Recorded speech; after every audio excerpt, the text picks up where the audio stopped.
Welcome back to the deep dive. If you've ever walked off the ice thinking, man, I think I missed that little jersey tug, or maybe you were a bit too quick on the whistle along the boards, well, this deep dive is for you. Yeah. We are focusing squarely on restraining fouls today. That's rules 622, 623, 625, and 639 in the USA Hockey Rulebook. This is where, let's be honest, 90% of the energy from coaches and parents is focused. And for good reason. It really is. Our mission today is to give you a solid framework to call these fouls with consistency and, just as important, with confidence. Yeah, refining those signals, nailing the difference between, good old competitive contact and illegal restriction. Exactly right.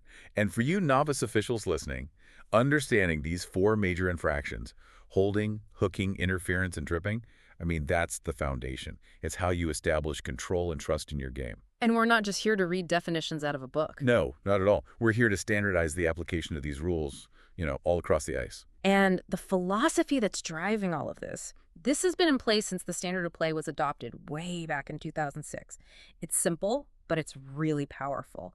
We enforce these rules to cut down on restraining fouls. Right. So that the game is decided by skill, by speed, by agility. Not by who can get away with the most grabbing and clutching. You're letting the players play, but within the rules of fair competition. And when you put that whistle in your mouth, there's one guiding principle you have to remember for this whole set of fouls. Okay. Officials have to penalize restraining fouls based on the effect, not the perceived intent. That is the absolute line in the sand. A player might not intend to trip someone, but if their stick causes the opponent to fall and lose an opportunity, You have to call it. you have to call it. Okay, so let's unpack that. Effect over intent, because I think that's where all the nuance lives. Give me a scenario. Okay, let's take holding. Rule 622. Picture a player chasing a loose puck, maybe a potential breakaway. The defender reaches out, right? Not with some big malicious grab, but just a slight brush of the hand on the shoulder pad, little hesitation clutch. Okay, yeah, I can see that. The defender's going to say, hey, I just reached out, I didn't mean to stop him. Yeah. But the effect of that tiny bit of contact was just enough to disrupt the skater's stride. Right, they're off your timing. Exactly. It delayed them just long enough for the goalie to cover the angle or another defender to catch up. That disruption, that restriction of movement, that's the effect. And that is a minor penalty, no matter how light the touch was. So if the effect is restriction, the call is warranted. Okay, let's dig into the specific forms of this, starting with the arms and the stick. Holding and hooking. Holding, Rule 622, is using the hands, arms, legs, or body to restrain an opponent and restrict their freedom of movement. Yeah, and this is where you have to look past the obvious stuff, like the big bear hug along the boards. Yeah. Sure, wrapping both arms around a guy to pin him, that's a textbook penalty. Right. But we need to focus on the subtleties that, novice officials often miss. Like what? The free hand. Exactly. The subtle stuff. We see players grab a sweater or a stick, maybe just for a second after they've been beaten on speed. But the most common sneaky one is using that free arm, the one that's not holding the stick. Okay, yeah. And that little push-off or a quick hand check or a clutch on the jersey as they turn. If the opponent is trying to skate by and suddenly their momentum gets checked by a hand that has no business being there, That's holding. that's holding. And when you see it, the signal has to be definitive. You clasp the wrist of your whistle hand right out in front of your chest. It visually screams restriction. Okay, good. So let's move that restriction device from the arm to the stick. Let's talk hooking. Rule 623. Hooking is really just the stick version of holding. It's when a player uses their stick to impede an opponent's progress, usually with a pulling or a tugging motion. The key visual is seeing that blade or the shaft applied to any part of the opponent's body or stick, and then seeing that distinct pull. I hear coaches argue all the time that a player is just using their stick for leverage or to get body position. Where do we draw the line? And that's a critical distinction.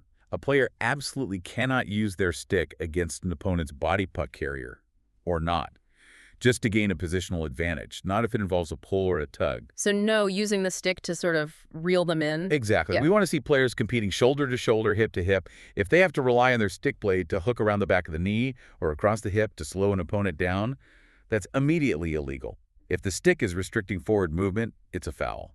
So it's not just where the stick is, it's the motion you see, that visible pull or tug. Precisely. You need to see the body weight shift, or the arms actively pulling that stick back toward the body. If you see that tug, make the call. Signal a clear tugging motion with both arms, like you're pulling something toward your stomach, and maintain that standard. Because if you let the little ones go... You're killing the speed in the game. It just grinds to a halt. Okay, so we've covered the stick and the upper body. Let's shift our focus down to the lower body, where things can get a lot more dangerous.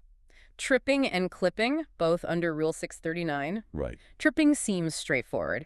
Using your stick, skate, arm, or body to make an opponent fall or lose balance. Well, the definition is simple, but the application, that's tricky. Because we have to allow for legal defensive stick work. And this is where the controversy usually starts. It is. The critical exception is that a legal stick check that contacts the puck first is explicitly not a penalty. That's why quick, decisive observation is so vital. That moment happens in a millisecond, though. As a new official, how do you train your eye to know confidently if the stick hit the puck or the leg first when everything's moving so fast? You have to focus your primary attention on the point of contact, not the result of the play. If a defender sweeps their stick and it goes right into the heel of the skate or the ankle and the player goes down, that's a trip. Even if the puck was right there. Even if the puck was nearby. Now, if you clearly see the puck deflect or change direction before any stick-to-body contact, that check is legal. And if you're not sure... If you're uncertain, you have to weigh the factors. The speed of the play often means any contact with the lower body is going to impede progress and cause a fall.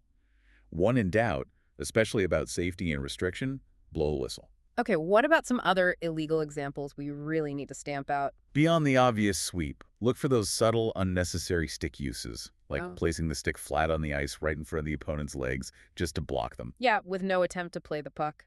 None at all. And then there's the really dangerous stuff, what some people call the can opener or the corkscrew, where the stick goes right between the opponent's legs. That is a clear attempt to impede. It can cause a severe fall, and it has to be penalized immediately. Which brings us to clipping. Also under 639, but exponentially more dangerous because of that risk of knee injury. Oh, absolutely. So clipping is defined as delivering a check at or below the knees. This is a critical safety rule, and it's where the severity of these fouls could just jump dramatically. Many restraining fouls are minors, but clipping is inherently reckless. You, as the official, have to judge the level of danger. A mild check at the knee, minimal disruption. Maybe that's a minor penalty. But when does it escalate? Because a major in a game misconduct, that's serious. It escalates with force and recklessness. If a check is delivered with force, targeting that lower body, a low blindside hit, or a knee-on-knee contact that's disguised as a body check, that's a major penalty plus a game misconduct, no question. You're sending a message. A very strong message that targeting the knees won't be tolerated. And furthermore, if you judge the action as clear reckless endangerment, the player showed a complete disregard for the opponent's safety, you must call a match penalty. This is a foul that can end a career. Your call has to reflect that. The lesson is clear. The moment a play targets the lower body, your scrutiny has to go up tenfold. The safety risk is just too high. Absolutely. So now we get to Rule 625, what we called the champion of subjectivity earlier, interference. Chuckles. Yeah, that's a good way to put it. It's often the most subjective call because you're constantly judging that line between aggressive, competitive hockey and illegally getting in someone's way. Interference, at its core, protects the player who doesn't have the puck. It's when you impede the progress of an opponent who isn't in possession, or you make contact after the puck has clearly been passed, the late hit, or you set an illegal pick. Okay, let's break this down. First, engaging with a guy who doesn't have the puck. How far does that go? Say a player's just approaching a loose puck. The key is, once the puck is clearly separated from a player's control, they've passed it, or it's just loose on the ice, they lose the right to physically engage an opponent who's chasing it. If a defender intentionally stops or changes their body position just to block the path of that pursuer, that's interference. You're looking for active obstruction. Not just being in the way. Right, not passive presence. Okay, what about the late check? How late is too late? The rule is pretty clear. Contact after the puck has been passed is illegal. Now, we have to allow for the natural momentum of a game, but a late check is when the player delivering it has had enough time to recognize the puck is gone and still chooses to make contact. So what's a good benchmark for us? If the puck is clearly 10 or 15 feet away when the contact happens, the whistle should probably come out.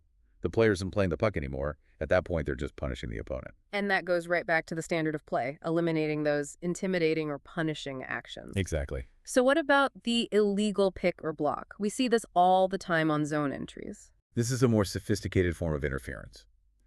An illegal pick is when a player uses their body to set an intentional block, stopping an opponent from chasing the puck carrier. Think of a basketball screen. If the screening player doesn't give the opponent time or space to avoid the contact, and they step into the lane specifically to cause a collision or force a path change, that's interference. So if I'm a defender skating backwards at a reasonable speed, maintaining my lane, and the guy chasing the puck runs into me, that's okay. But if I slow down or pivot just to cut him off, that's illegal. That is the perfect analogy. I like the traffic one, too. You can drive the speed limit in your lane and other cars have to go around you. Right. But you can't just slam on your brakes to block someone. That active change in direction, that's the smoking gun for interference. When you see it, make the call. Crossed arms, stationary in front of your chest, fists closed, make it sharp. We've broken down 5 of the most critical infractions: holding, hooking, tripping, clipping, and interference. And I think what it all boils down to is a single philosophy.